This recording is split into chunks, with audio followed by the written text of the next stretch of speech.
So, good morning all. I welcome you all for the class. As you know, we were learning the topic circle from the maths 2. So, we have learned many of the points from that.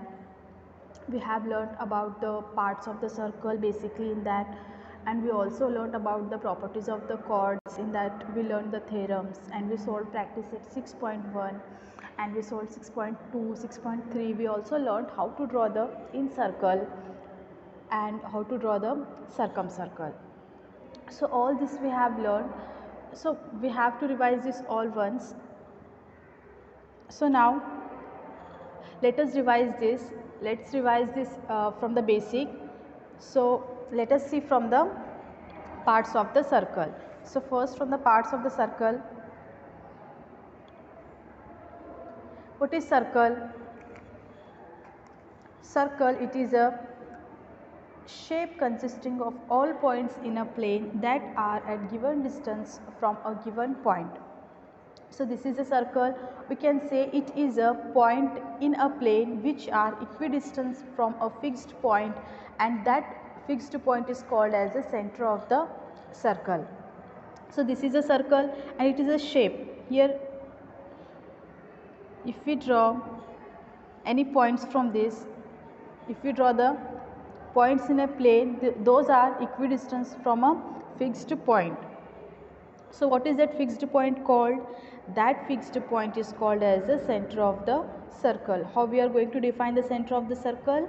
It is a point within a circle that is equidistant from all points on the circle. So this here, C is the center of the circle. If we draw any point on the circle, so this is the equidistance from all the points on the circle.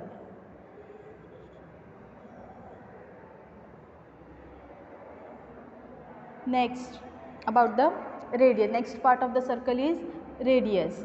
The segment joining the center of the circle and a point on the circle. It is called as the radius, or we can say it is a line segment joining one end point. Here line segment whose one end point lies on the center of the circle and another end point lies on the circle is called as the radius. Here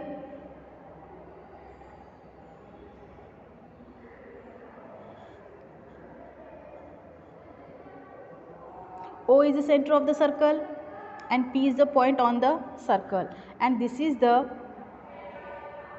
line segment.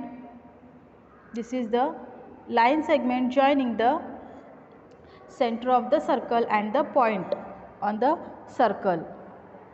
So this is the radius. So if I draw a point here, and name it as Q, and if I join the point Q and this O, so this is the OQ is the radius of the circle. So what it is? It is the line segment whose one end point lies on the center of the circle and another end point lies on the circle, which is called as the radius. Next,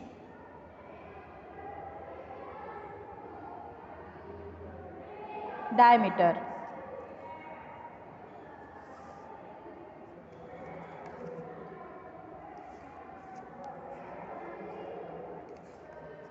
So what is diameter? It is a chord passing through the center of the circle is called as a diameter, and it is the longest chord of the circle. Here O is the center of the circle. O is the center of the circle and this is the chord passing through the center of the circle. D is the chord passing through the center of the circle is called as the diameter, and the diameter is always twice the radius.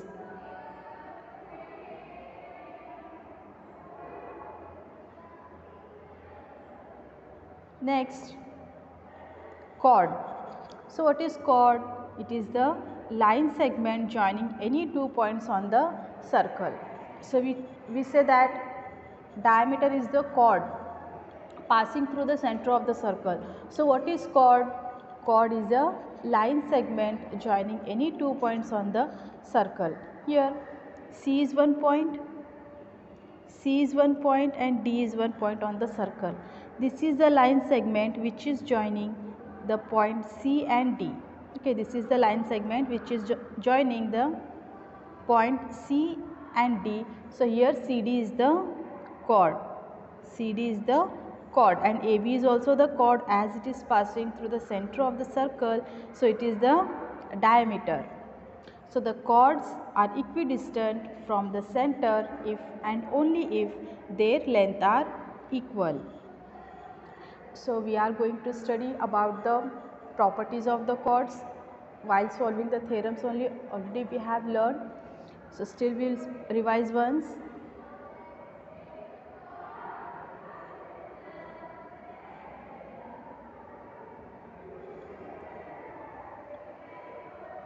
Next point is tangent.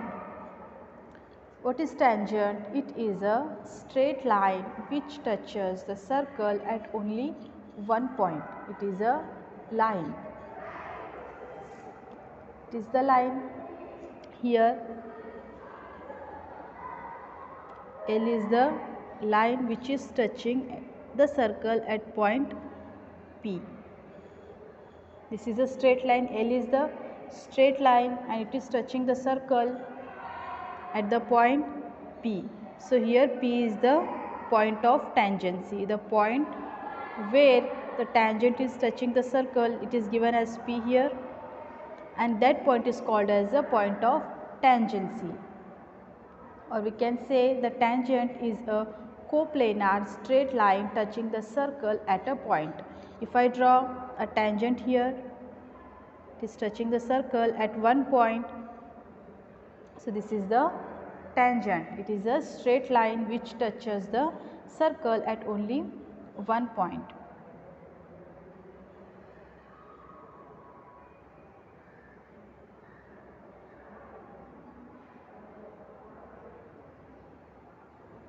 Chord we have learned, and we also have learned about the tangent. Now let us study about the arc. It is arc. It is a part or segment of a circumference of a circle. It is a part or the segment, or we can say it is a portion or the curve of a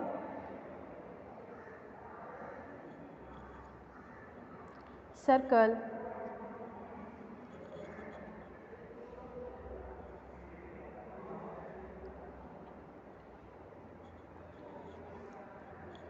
So here BC is the arc. It is the part. This is a part. This is the circumference of the circle, and this is the part, or we can say the segment, or we can say the circumference of the circle. The part or the segment or the curve or the portion of the circumference of the circle is called as the arc, and it can be expressed by using the letters. Here BC is the arc, so we can write BC is the arc. Now how to denote it? So when we draw a curved line on this is the arc BC. So the different arcs here: minor arc, major arc, and the semicircular arc. So how we are going to define the minor arc? Arc with length less than half of circumference is called as the minor arc.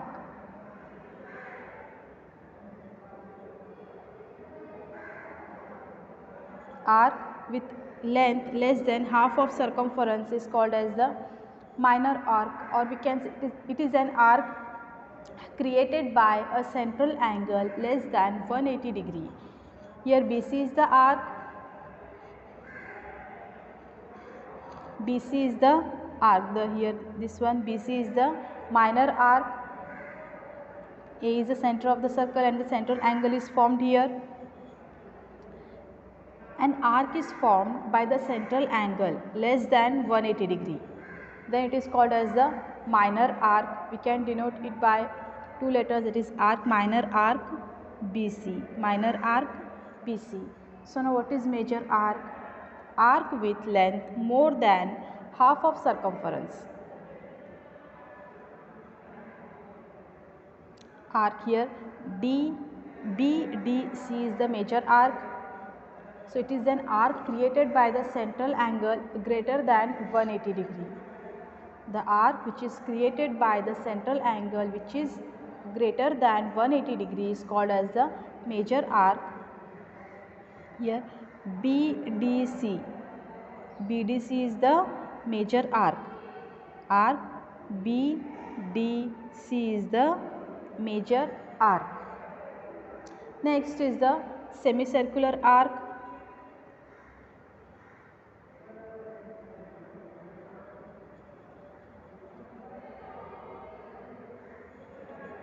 The diameter of circle divides the circle in two equal arcs. An arc created by a diameter which is exactly 180 degree and it cuts the circle into the two equal parts. Here EG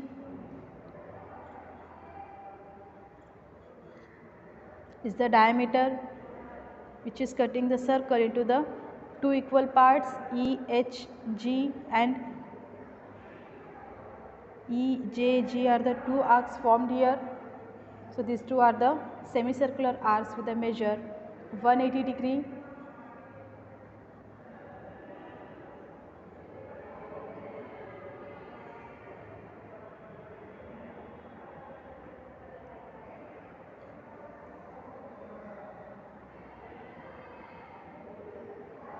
Next, let us see about the central angle. The angle, or we can say an angle whose vertex is the center of the circle, is called as a central angle. Here the angle is formed.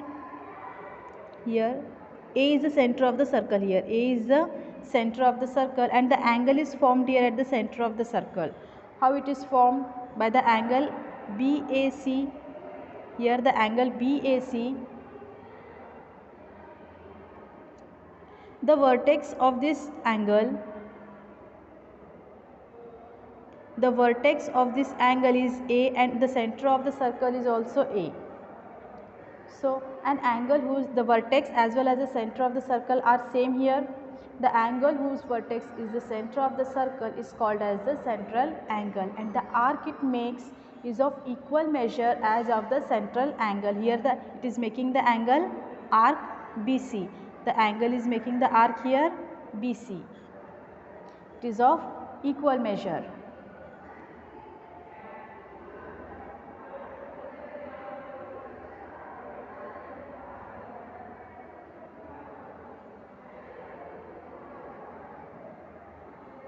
Next, inscribed angle. It is the angle formed in the interior of the circle when two chords intersect on the circle. Two chords are there. AB and BC are the two chords. Both the chords are meeting or intersecting at the point here inside the circle. Angle is formed here inside the circle.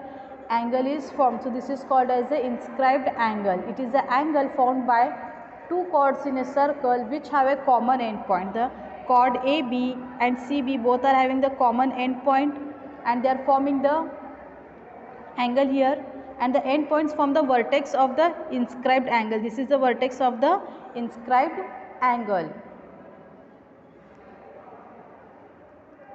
So properties of the chord. Equal chords of circle makes, or we can say it subtend the equal angles at the center. When the chords are equal, they make the equal angles at the center.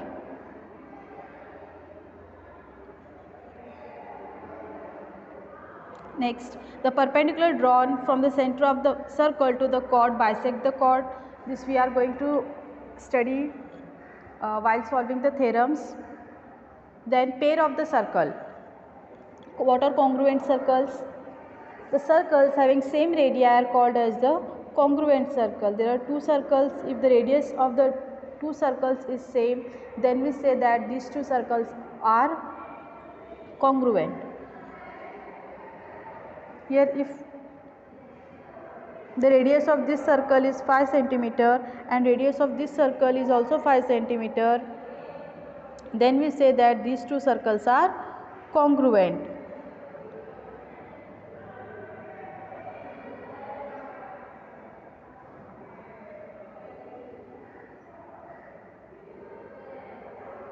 Next, concentric circles. Circles having same center but different radii. There are two circles. They are having same center. This circle is also having the same center, and this circle is also having the same. O is the center, but they are having the different radii. It's called as the concentric circles. Next, circles intersecting in a point. The circles having different radius, different centers, different radii, only one common point are called as the circles intersecting in a point. Whether they are intersecting internally or they are intersecting externally, we'll see. Here these are the two circles. This is one circle and this is one circle. Both are having the different centers and both are having the different radii, but they are meeting at the point here. Here this is one circle and this is one circle. Both are having the different centers and also having the different radius, but they are meeting at the intersecting at the one point. They are touching each other at externally here. Next, circles intersecting in 2 points. Previously we saw how the circles touch each other at only one point. Here circles with the different centers and different radii having two common points. This is one circle with the center C and this is one circle with the center D. Both the circles are meeting at the point A and at the point B. Here both the circles are meeting at point B and at point A.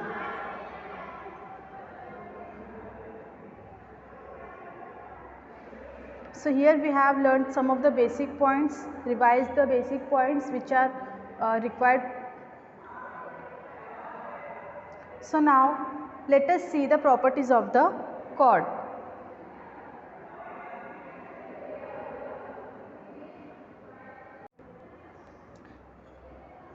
So now let us study the properties of the chords. So up to now we have studied some of the basic points required for the solving the questions. So now let us see the properties of the chords. We have learned what are chords. Okay. So now let us see the properties of the chords. The theorem we will see. The first one is a perpendicular drawn from the center of the circle on its chord bisects the chord. So when we draw a perpendicular line from the center of the circle on the chord, it is going to bisect the chord. Here O is the center of the circle, AB is the chord and OP is the perpendicular drawn from the center of the circle on this chord. So let us write the given first. That is, in this circle O is the center of the circle. Here O is the center of the circle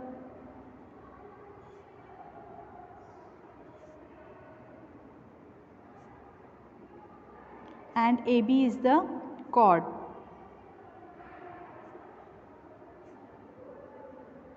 AB is the chord of the circle. O is the center of the circle and AB is the chord of the circle. What we have to prove? We have to prove that OP is perpendicular to chord AB. We have to prove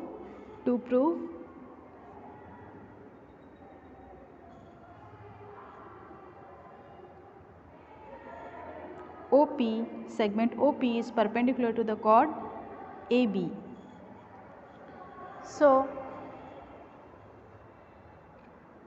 when we join OA, here is a point A and here is a point B, O, and here is a point B and here is a point O. So when we join AO and OB, so we have to join now OA and OB. Let us join OA and OB. So now what we have to do, we need to show that segment AP is congruent to segment PB. Segment AP is congruent to segment PB. So now observe the triangle AOP. When we observe the triangle AOP and triangle OPB. AOP and OPB. So what we see here, in the triangle, AOP, and triangle OPB.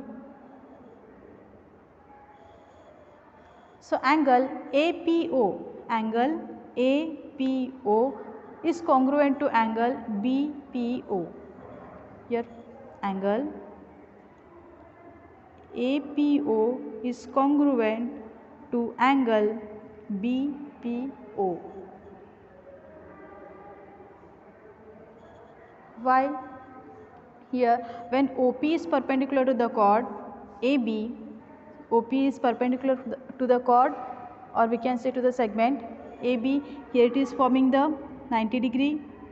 So when APO is 90 degree, then BPO is also 90 degree. So we can write angle APO is congruent to angle BPO, which is equal to 90 degree. Now we wrote about the angle here. Let us see about the hypotenuse. When we observe the segment OA and OB, when we observe the segment OA and OB, so we can say here OA is congruent to OB segment. OA is congruent to segment OB, because OA and OB are the radius of the circle. These two are the radius of the same circle, and radius of the same circle are congruent. So we will write the reason. So what we can write the reason, that is OA and segment OB are the radii of circle, and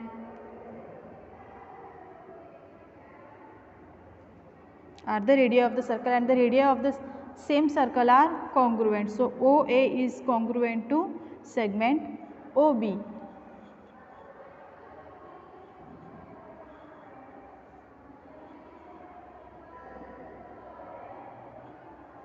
Now let us see next point. Here we got the angle, here we got one side, we got the hypotenuse here. Now segment OP, this is a segment OP which is perpendicular, drawn from the center of the circle to the chord AB, that is OP. OP is congruent to segment OP, because for the triangle AOP and BPO, for the triangle AOP and OPB, this is a common side. OP is the common side for both the triangles.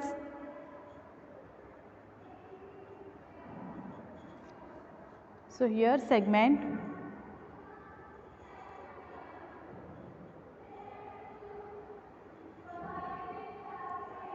OP is congruent to segment OP.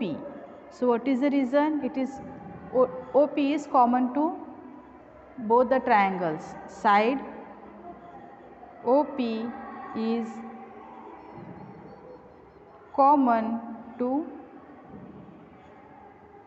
both the triangles. Here we got one side, here we got one side, OA we got, OP we got here as congruent, and one angle we got as congruent. Now we got the angle, we got the hypotenuse, and also we got one side. Now by using Pythagoras theorem,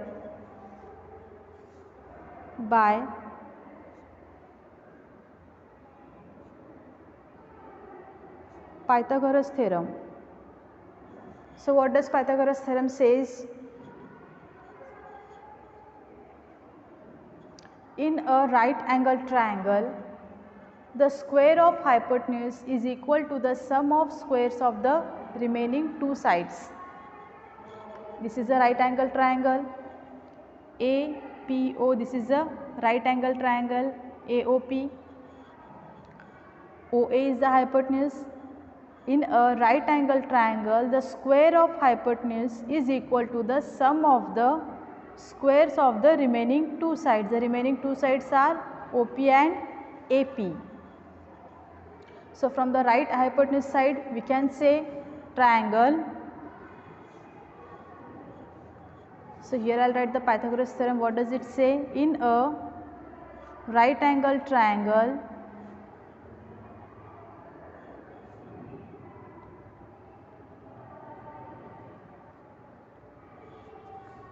the square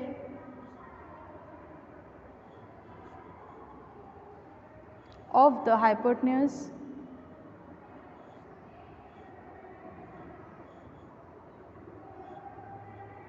is equal to the sum of the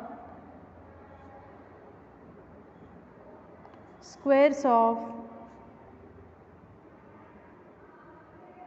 remaining two sides. So from the right hypotenuse side, what we can say, that triangle AOP is equal to triangle BOP, or we can say triangle AOP is congruent to triangle BOP. Triangle AOP is congruent to triangle BOP. So we can write now segment AP is congruent to PB. Segment AP is congruent to segment PB.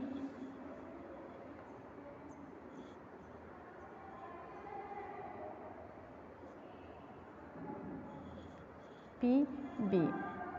So by corresponding sides of a congruent triangle, by this we can say, if we draw perpendicular from the center of the circle to its chord, it will bisect the chord.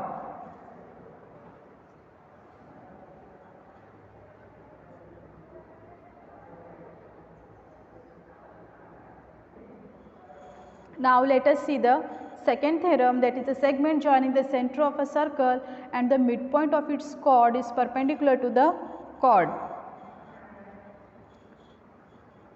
The segment joining the center of the circle, this is a segment joining the center of the circle and the midpoint of its chord is perpendicular to the chord. Here this is circle with the center O, PQ is the chord.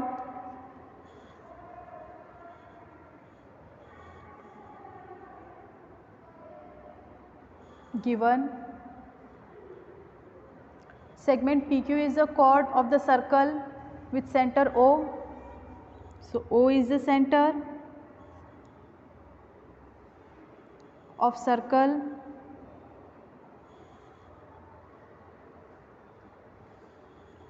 Segment PQ is the chord and OM is perpendicular to the chord PQ.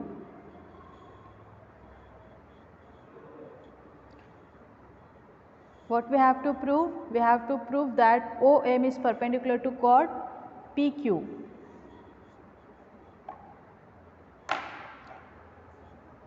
So when we draw OP and OQ, when we draw OP and OQ, segment in triangle here, in triangle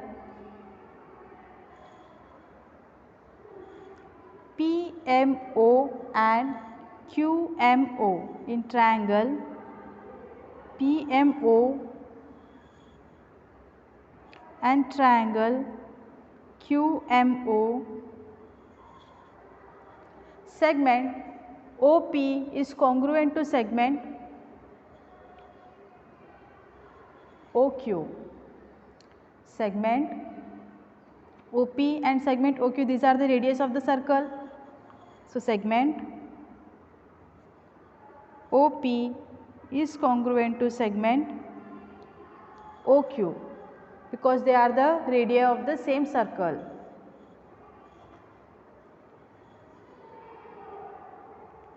Radii of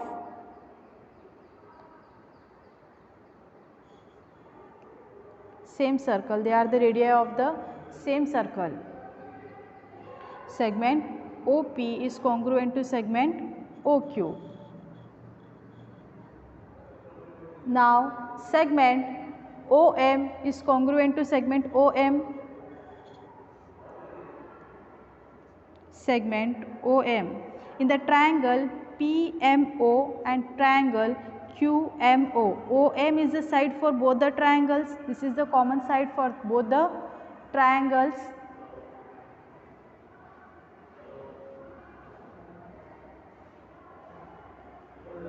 Segment OM is congruent to segment OM. What is the reason? It is the common side of both the triangles. Common side for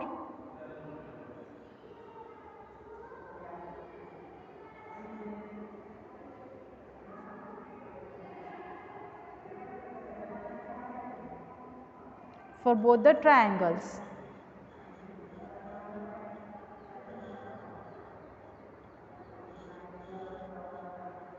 Now segment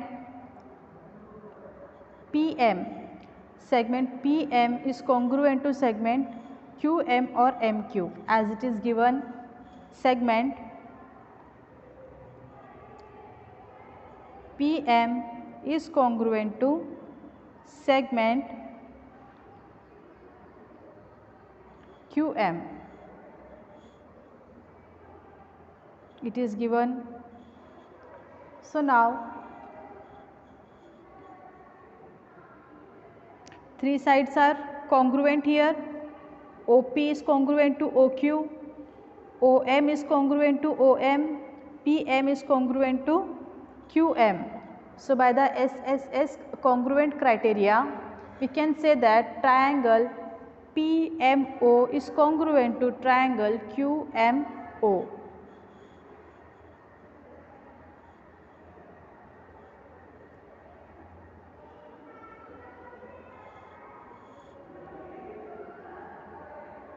We can say triangle PMO is congruent to triangle QMO. Now, as both the triangles are congruent, their angles are also equal here. Both the triangles are congruent. So, angle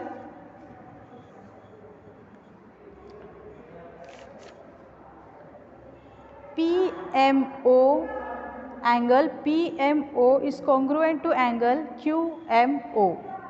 They are the corresponding angles of the congruent triangles. These are the corresponding angles. So, the angle PMO is congruent to angle QMO. They are the corresponding angles. These two are the corresponding angles of congruent triangle. So let this be the equation 1. Angle PMO plus angle QMO is equal to 180 degree, because they are the linear pair of angles. Angle PMO and angle QMO, these are the linear pair of angles.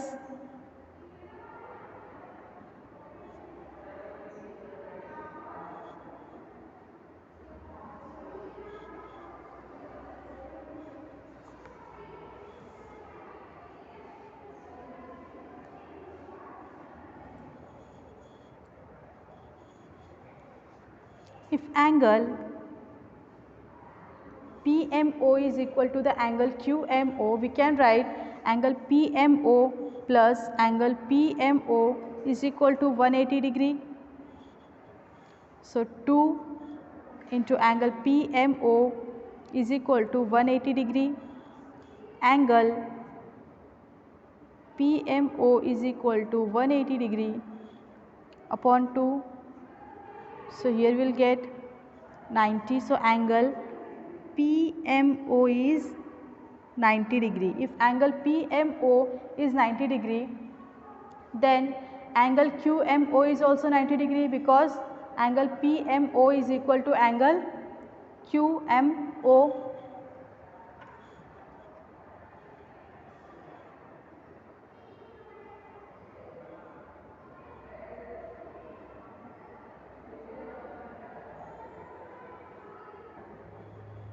Angle PMO is equal to 90 degree, then angle QMO is also equal to 90 degree. So here if angle PMO is equal to angle QMO is equal to 90 degree. So segment OM is perpendicular to the segment PQ. Segment OM is perpendicular to the segment PQ. So what we had to prove? We have to prove that segment OM is perpendicular to the chord PQ. Here we have proved that segment OM is perpendicular to the chord PQ. So the line segment joining the center of the circle and the midpoint of its chord is perpendicular to the chord. This is the segment, OM is the segment and PQ is the chord. This is the line segment joining the center of the circle and the midpoint of its chord, which is perpendicular to the chord.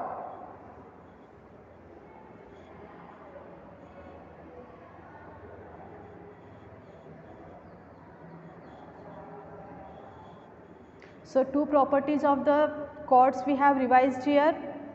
The first one is the first theorem or the first property of the chord, that is a perpendicular drawn from the center of the circle on its chord bisects the chord. So we had to prove that AP is equal to congruent to PB. We had to prove, so we have proved here the segment AP is congruent to segment PB, and we learned the second property of the chord.